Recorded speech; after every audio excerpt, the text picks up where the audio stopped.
Welcome, everyone, to this briefing brought to you by the Israel Defense and Security Forum, IDSF. Over the past few weeks, we have seen a massive campaign in the media to delegitimize Israel, to make claims of starvation in Gaza that are just not true. And when the corrections are posted in major media outlets, no one sees them, and the lie has taken root. Who is behind this massive campaign to destroy Israel? We're going to discuss that in today's briefing. Countries around the world are believing these lies hook, line, and sinker and are preparing to support a state of Palestine, rewarding all of the terrorism from October 7th. And while countries around the world like France, the UK, Australia are going to support a state of Palestine, Israel itself is struggling with how to declare and when to declare full sovereignty in Judea and Samaria. To discuss all of this today, I am joined by Lieutenant Colonel Maurice Hirsch from the Jerusalem Center for Security and Foreign Affairs, and of course, a senior member of IDSF. Maurice, it's great to see you today. Hey, Moshe, thanks for having me. There's a lot happening in the world right now which needs your expertise, your viewpoint, and understanding. And if we can start really with the vote within the Israeli government to apply sovereignty to Judea and Samaria, can you kind of share with us what that vote means? How far are we from actually seeing a difference on the ground in the region?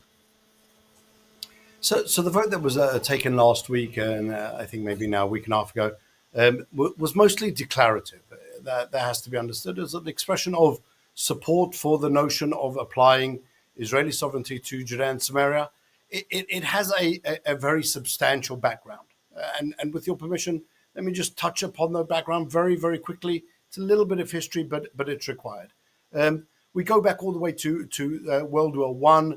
The Ottoman Empire is broken up, and the world powers meet in the Paris Peace Conference.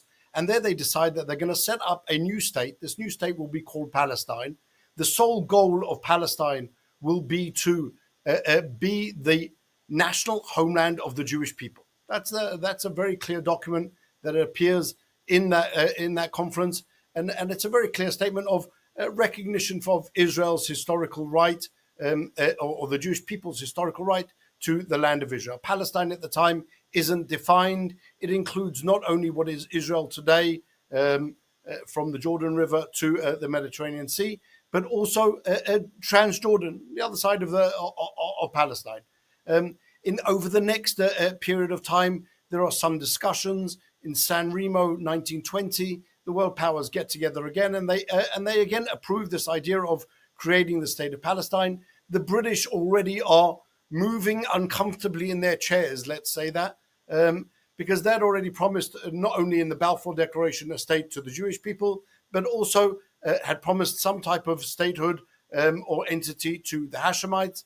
And now they had to somehow make good on those promises. Move forward, 1922, the Mandate for Palestine, the League of Nations, the UN predecessor, created in really the aftermath of World War I, adopts the Mandate for Palestine. It isn't the only mandate. There are a series of different mandates at the time. What is a mandate? A mandate says we, the League of Nations, the international community, are depositing in the hands of a governing authority, the mandatory, a certain area of land for the purpose of creating a state that we've defined in the mandate. So the mandate then says that the area between the river and the sea, as the Arab detractors like to call it, will be for the Jewish state. A provision in the mandate gives the British the out to separate off the eastern Jordan area and to create another state there, which they do. They set up Jordan. And really, that is the legal situation. The entire area allocated from the river to the sea by the international community on 3 different occasions at least, for the sole purpose of creating a Jewish state. Move forward, 1947, as a result of Arab violence, the British initiate the Peel Committee in 1936. It follows the Shaw Committee, which examined the massacre in 1929. And the Peel Committee, together with the Shaw Committee, suggest partitioning the area from the river to the sea into 2 states, an Arab state and a Jewish state. This idea then comes up as the partition plan in the UN in 1947. We know what happened to that. The Jews accepted it, the Arabs rejected it, and that really provides the legal basis for where we are today. 1948, Israel declares independence. The Jordanians illegally invade Judea and Samaria. They call it the West Bank for the first time ever, and they claim it as theirs.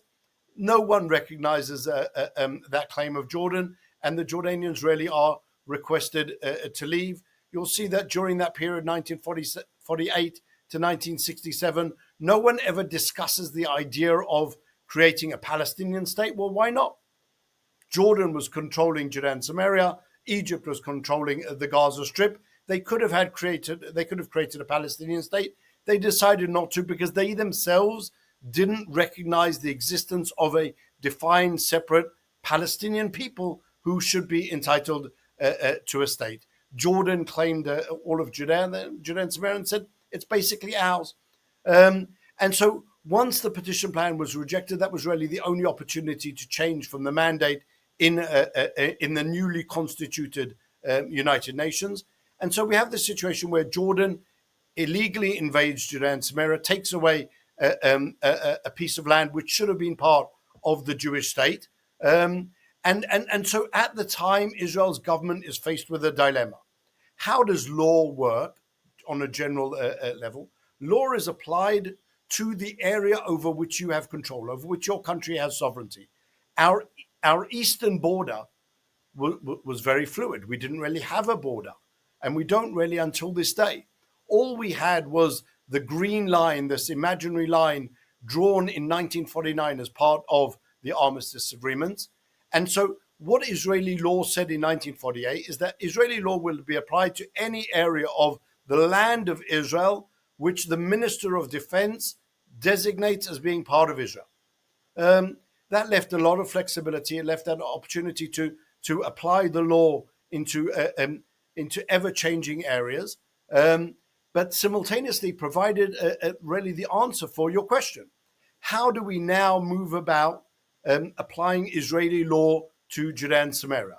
So in theory, the same law that provided the basis for applying Israel's law at the start of the country is now the basis for a decision that can be made by the Minister of Defense, obviously together with the cabinet, the government, which will apply Israeli law to an expanded area.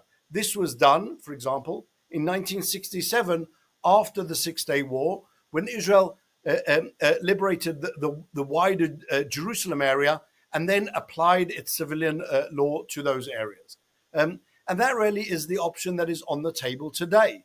Now, as Israel has developed and as Israel's legal system has developed, there is some type of a claim that would actually require positive legislation, new legislation, and it wouldn't just be sufficient to go with a decision of the Minister of Defense and the government. And so these are the processes that should be set in motion. Now, there is, excuse me, there is not a small amount of work that needed to be done in order for that to happen. And if you go back and look at my interviews in 2020, when we were discussing the deal of the century at the time, and possibly then applying Israeli law to Judea and Samaria, I pointed to a number of different subjects that needed to be further elaborated on, further discussed, and decided as to what exactly would happen. What would happen to the people living in Judea and Samaria, the Israelis, the now invented Palestinians, and what would be the different security arrangements? Very, very simple things. For example, in Judea and Samaria, the residents of the Israeli settlements are required to pay a special security tax, right? That has a parallel in Israel. But in order to apply that security tax in Israel, within the Green Line, obviously, there are a number of processes that have to be invoked. It needs a decision of the Home Front. It needs a decision of the minister. It needs approval of the cabinet. It needs approval of the Knesset. In Judea and Samaria, that doesn't exist. So I myself, as a resident of Judea and Samaria, of Efrat, I would be happy if the law was passed tomorrow to apply Israeli law, because then I would be at least initially, potentially exempt from paying this additional tax. So that was one of the subjects that needed to be discussed. What do you do with the reigning mayors of the different areas? They have been elected not based on the Israeli election law, but on the law in Judea and Samaria. How do you then provide a transitional period for their continued governance? And many questions similar to that came up that I felt hadn't yet been sufficiently discussed, hadn't yet been sufficiently addressed. We now know that 4 years, 5 years later, that work has now been done. There has been a mapping, as we heard in a hearing in the Knesset just last week, a mapping of these different subjects. What would need to be changed? What would need to be adapted? What would need transitional provisions in this law? And how that smooth transition could actually take place. It's not the same as Jerusalem in 1967, where there weren't so many Jews. In fact, there weren't Jews at all living in the wider Jerusalem area. It's not even the same as the decision that was made, similar decision regarding the Golan in 1981. If you remember there as well, there wasn't just a decision of the Minister of Defense, but rather a law that was passed in the Knesset. And there we were talking about only affecting some 18,000 people. With Judea and Samaria, we're talking about a possible effect on 550,000 people. The questions that come up are more substantive and need time to be worked out. But that's the process that we should be engaging in right now. That's the process that is required.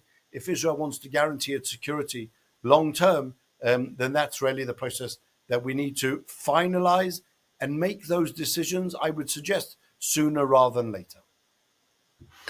Practically speaking, do you see this as something that's really going to come to fruition, or is this going to get stalled in the halls of Knesset for years? So I think that if the government makes the positive decision that this is the path that we are going to go down, there's a sufficient parliamentary, I think, majority in order to ensure that could be passed as law as well. I don't think it really needs to be so much of an obstacle. I think it's something that could be done relatively quickly, given the preparatory work that's already been done, and really now just turn that into legislation that could be passed, discussed in the committees, and then passed in final legislation. It's very much dependent on the government. And then once this were to come into place for Judea and Samaria, what would be the implications, if any, for Gaza or even maybe parts of Jerusalem, which in 1967 kind of had that same legal standing? Meaning, did the government say we're exclusively making these modifications for sections of that territory from 1967? Or would it, in theory, potentially apply on a broader level? Well, so that's part of the discussion as well. In 1967, the decision was made to apply the Israeli law to an expanded Jerusalem based on a very, very specific map. And that's the area to which the law was applied. So that would have to be also the case here moving forward. Do we just include the entirety of Judea and Samaria? Do we exclude some areas such as the Palestinian towns? Do we incorporate them as part of the law? And if so, what do we do with them? These are all questions that need to be discussed and finalized moving forward. Again, if you look back at the deal of the century in 2020, it suggested applying Israeli law only to certain areas, while other areas were left outside, at least temporarily, Israeli sovereignty. Okay, Maurice, let's move on to another topic that you certainly know a lot about, which is this massive, massive PR campaign that has made its way around the world about the allegations of starvation, the lies about starvation in Gaza. Can you share with us who you believe or it's believed to be behind these campaigns? So I think we have to put this into a little bit of a context, Moshe, and again, just go back just a few months. We end February with really with the euphoria of the ceasefire, euphoria we'll call it, of the ceasefire, the release of some of the hostages, the release of, unfortunately, hundreds of murderers. And we now go to the end of that process. Hamas decides we're not continuing on with the ceasefire. We're not interested in releasing any more hostages. And they then sit themselves together with their patrons and decide, how do we move forward? What's the next step? And I believe that already then they developed this idea of changing the narrative and moving to this phase as Israel stopped the flow of aid into the Gaza Strip. Obviously, this caused Hamas tremendous distress. The flow of aid and the unholy bond between the UN and Hamas was a source of Hamas's continued governance in the Gaza Strip all through the war. And suddenly, when Israel cuts off that umbilical cord, suddenly Hamas is in distress, and they have to come up with a new idea. So they develop this idea of Israel is starving the Gaza Strip. It develops over time. If you remember, at the end of May, mid-May, we saw the release of Eden Alexander as a gesture of goodwill to President Trump, and the renewal of the aid flowing into the Gaza Strip. In parallel, the start already the thought process of setting up the Gaza Humanitarian Foundation, which started its work on the 26th of May. Those then come together, and you see Hamas. Now, Hamas can't have this massive international campaign run all by itself, but it has a sponsor. Its sponsor is Qatar. Qatar has always been really whilst being ostensibly a mediator in the negotiations between Israel and Hamas for the release of the hostages, Hamas has always been on the side of Qatar has always been on the side of Hamas. That's why Qatar continues to this day to host the Hamas leadership. And you see this plan coming about, and then massive funding that goes into this. Israel is starving the Gaza Strip campaign. It has its little break-offs. Israel is now, when the Gaza Humanitarian Foundation starts working, Israel is now trapping the Gazans, bringing them to the distribution centers and then killing them. And you see all of these things playing into the same narrative. It is impossible to assume that this is all done only by Hamas. Iran, in the meantime, takes a tremendous blow from the 12th of June and is really dealing with licking its own wounds. And we're left with Hamas and its patrons in Qatar and an internationally well-funded, super-funded, in fact, of this campaign, false campaign against Israel. Israel is starving the Gaza Strip. It comes as, again, as the Gaza Humanitarian Foundation really steps up probably 5 or 10 years with its distribution. In the 2 months that the foundation has been functioning, they've handed out over 106 million meals to the Gazans, directly into the hands of the Gazans. They're cutting out the UN, they're cutting out Hamas, and they are in distress. The UN responds by refusing to take the aid that they could give out. Again, part of that decision, that's the unholy trinity: Hamas, Qatar, UN. Those are the actors that are active in this campaign, and really join hands together to say, well, this is going to be our way forward. This is going to be the goal. You see Qatar playing lip service, saying that, well, Hamas needs to disarm, but it's nothing more than lip service as they continue to host the Hamas leadership that we know quite certainly. And so that's really the picture. And then suddenly on the front page of the New York Times, you have a picture of a Palestinian kid suffering from cerebral palsy, and it alleges that his really starved skeleton body is the result of Israel's positive decision to starve the Gazan population. News flash for everyone. The New York Times doesn't run that type of a headline, a front page, without seeing the benefits coming in from somewhere, and paying that publicity tax. That certainly wasn't paid by Hamas, and it is the belief that really that funding came from Qatar and the support that Qatar gives to Hamas around the world. Sadly, the lies campaign is working because, as we've seen in the headlines, countries like the UK, France, Canada, Australia are now all talking about recognizing the state of Palestine. So, Maurice, maybe you can share with us a little bit about what that actually means. You know, the UK and France are on the Security Council. Outside of the UN, what is the meaning of these countries recognizing a state? So let's not forget, Moshe, before we start about before I address the question of what it means to give the recognition.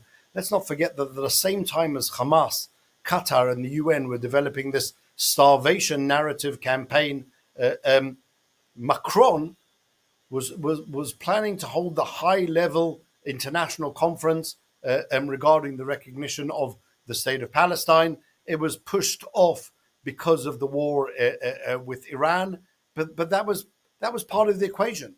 When Hamas and the Qataris understood that not only are they not being penalized for October 7, but there's actually political and diplomatic benefits and rewards for murdering Jews, raping Jews, slaughtering Jews, then that clearly pushes them to continue on with that narrative as well. Now, what does it actually mean? So I would suggest firstly a word of caution. I don't think it really has a great deal of influence. France and the UK already a year and a half ago, when the Palestinians put in their request for recognition as a state in September 2024, they were already there. They already voted in favor of recognition. And it was only the US veto that stopped that prize for terrorism. So it's not really a surprise to see France, the UK now saying, well, we are going to recognize Palestine. Really, they did that a long time ago. They just never had the guts, and they didn't have the honesty to say it out loud. But all of their actions supported that recognition. So what does it actually mean? And that's the question. What will change after that recognition? And the answer is absolutely nothing. Really, absolutely nothing. It doesn't. Their recognition cannot be an alternative to actually fulfilling the requirements of international law to create a new state.